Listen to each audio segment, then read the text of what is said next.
You think they'd change Cody's neck tattoo to the plate of the U.S. Championship if he wins?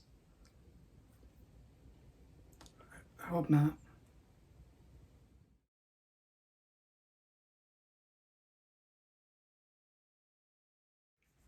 Hi, hey, hello, welcome to a Market Down production. My name is Thomas Middleditch, and this is Guy with Too Many Candles fast forwards through Monday Night Raw because it's a 3-hour show, and that's a long time to be watching one show.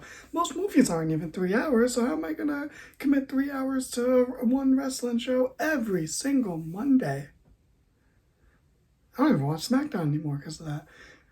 Anyway, that's the gist of it. Fast forward through Raw. I'm gonna tell you about it. So, it's Monday. It's night. It's Raw. And that means that someone's coming out to cut a promo. And oh boy, it's okay because it was RK Bro. And apparently they lost the pay-per-view last night. I'm not gonna lie to you. Or as someone younger than me might say, I'm not gonna hold you. I did not watch this pay-per-view because why would I? And you know what? I heard all the matches were fun, and I'm sure they were. I have no doubt. These type of pay-per-views almost always deliver in that regard. But I'm not. I don't care. Most of my favorites aren't on it. There's only one title being defended. I don't like that championship picture. And one of the main event was a fun six-man tag. Six-man tags are always fun. I'm not knocking that, but to main event, the pay-per-view. Anyway, I'm sorry, I saw off track, but apparently RK Bro lost that match for whatever reason. I can't imagine why. But yeah, they were out here. They were happy-go-lucky, cutting a promo. They were like, "Fuck Roman, we still want to unify the titles. I don't care what he said."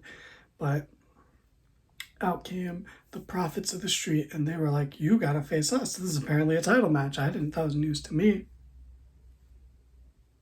I didn't know that, but cool, fun stuff. And then Riddle had the great line that said, "RK Bro 420 says I just smoked your ass."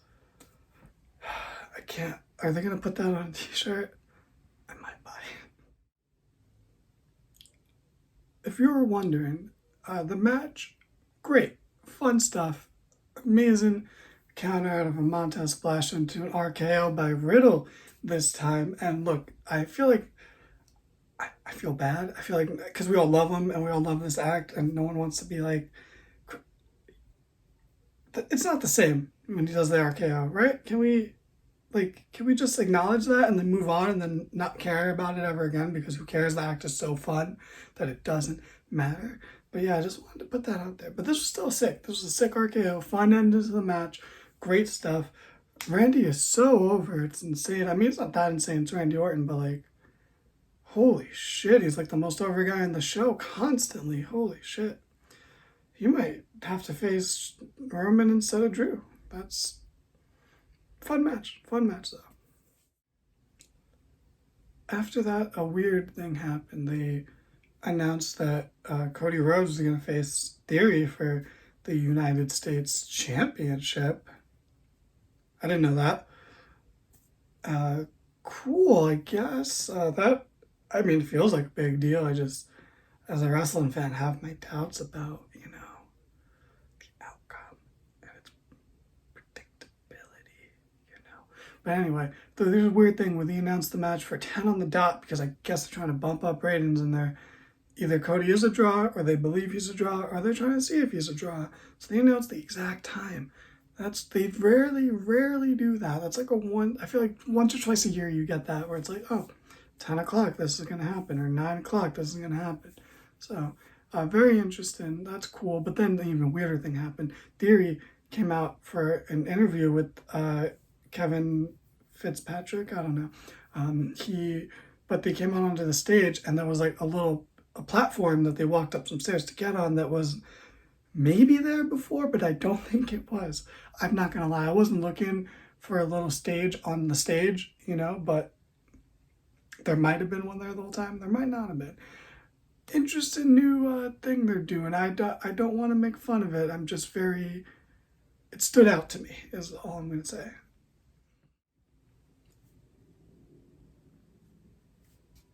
Judgment Day is way, way better now. And all it took was adding Rhea Ripley. Oh boy, just having her in there somehow make them feel so much more credible. They just look great together.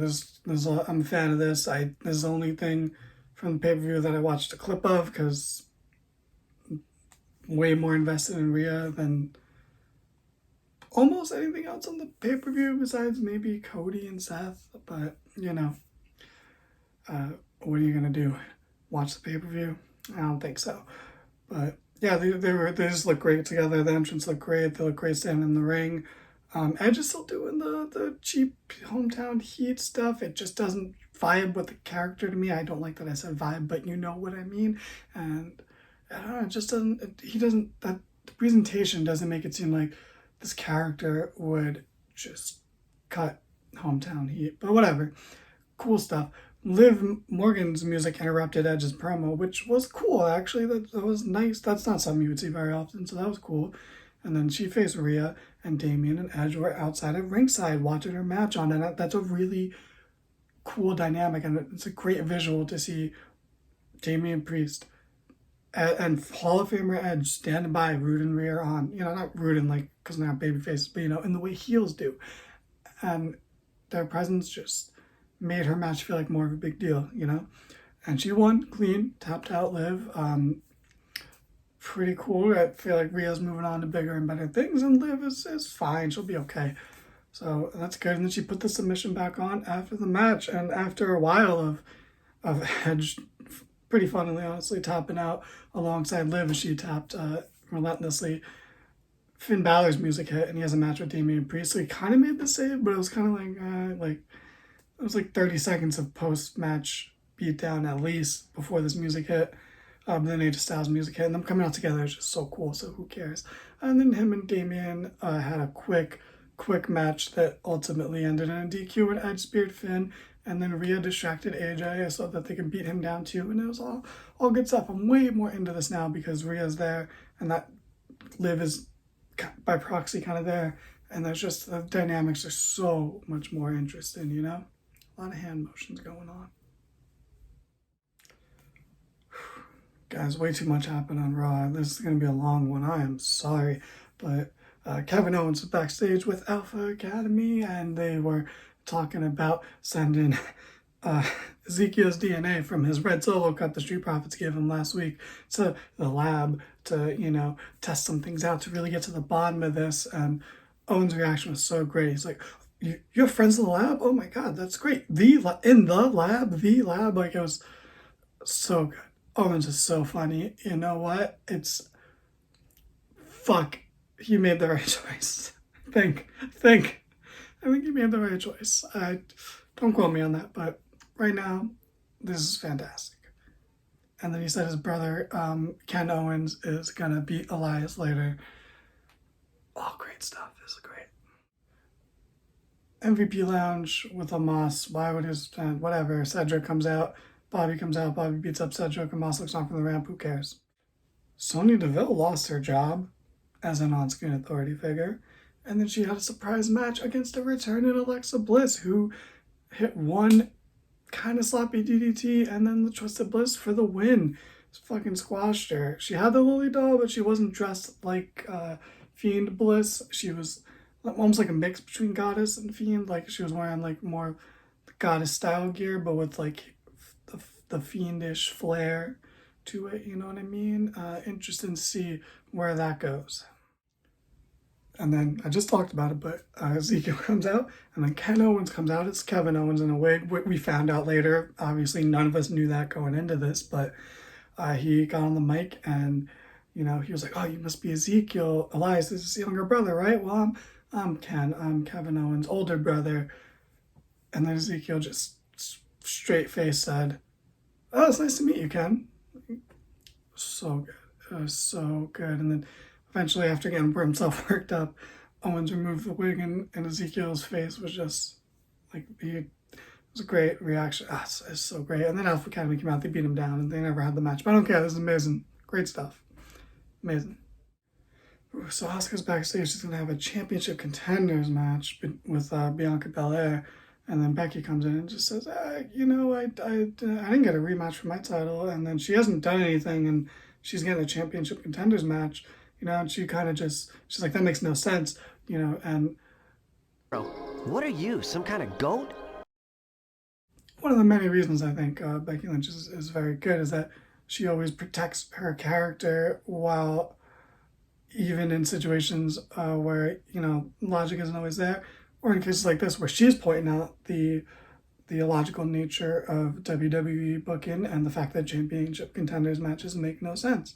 Adam Pearce's retort was, well, her team was victorious against your team last week, and Becky rightfully pointed out that Liv Morgan was the one who won the match. And look where she was on Raw, and look where Asuka is.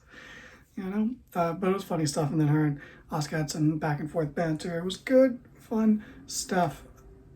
Yeah, this women's division is pretty stacked, not gonna lie. Cody Rhodes cuts a promo before his match with Theory. And this is a small thing, and I really don't have time to go on tangents, but away we go. Why is he ever gonna acknowledge the Homelander gear? Like, he knows that's a bad guy, right? Like, I didn't even watch the show, and I know that, that's like a bad guy, So, like, I'm not gonna dress like BoJack Horseman and then tell you that I'm fucking happy. Like, come on. So what is Cody? What is he doing? Anyway, he faced Theory. The match was good. It was fun, but guess what happened?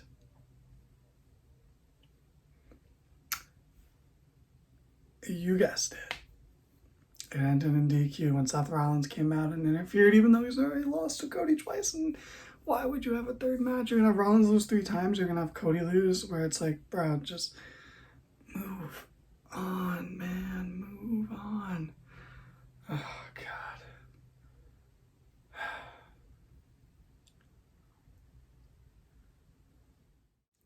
Now that Mustafa Ali has been back for a few weeks, it's weird. It's tough to see whether this is gonna pan out as a good push or just serve to beat him down and humiliate him a little bit. He faced Ciampa and Miz as a special guest referee, and of course Miz did him dirty, and Ciampa wins with a fast count roll up, and that's fine. That's fine. It's just one of the weeks where I'm just like, is this just gonna be him losing all the time? But again, he's on TV, he's in a program, he's kind of beefing with multiple people at once. That's pretty cool. So see where it goes. Free Ali, but this is okay too for now. For the second week in a row, the women main event Raw, it is Asuka versus Bianca Belair, and that championship contenders match we were alluded to earlier, not alluded to, straight up referring to earlier. And it was fun. It was fun. Becky Lynch was out for commentary, but you know how it is. It's a face versus face match where neither person can really afford to lose, and there's a heel nearby. There's going to be some interference, and there might have been too much of that on the show, or too many matches that ended in DQ. That's the Edge match. I just talked about it. The Owens Zeke match, kind of. It never started, but same concept. The Cody Theory match, and now this match. Too many DQs. Other than that, everything on the show was pretty good, pretty fun. Like, this was one of the most inoffensive Raws in a long time. This was pretty good. So fun stuff. Anyway, Becky caused the DQ. She laid both them out, stood tall. It's good. I kind of thought it was going to end with like them both beating her up, but yeah. Good. Continues Asuka Becky. Bianca needs a direction, but we got a return in Alexa Bliss. So there's a lot going on in the women's division. There's a lot going on in the Mustafa Ali division. The Edge division's pretty good too. There's interesting stuff going on there. A lot to be happy with. Not happy about a Cody Seth rematch, but if I had to, on a scale of like 1 to 5, if I was grading this Raw, I would give it a better than last week's Dynamite. So there we go. Don't forget to like the video, subscribe if you're into that sort of thing. The shout out to our sponsor, Gym Bucks. Gym Bucks are good for telling James to do stuff, and that's it. So if you want to get Gym Bucks too, all you have to do is subscribe and like the video, and you can get yourself some Gym Bucks. Anyway, I've been Jesse Flex LeBrecq. Have a good night. Unless you're watching this in the morning, then have a good night that night. I don't care about your morning. I'll be drinking coffee. Bye. I'll be honest with you. I'm not as funny as Danny.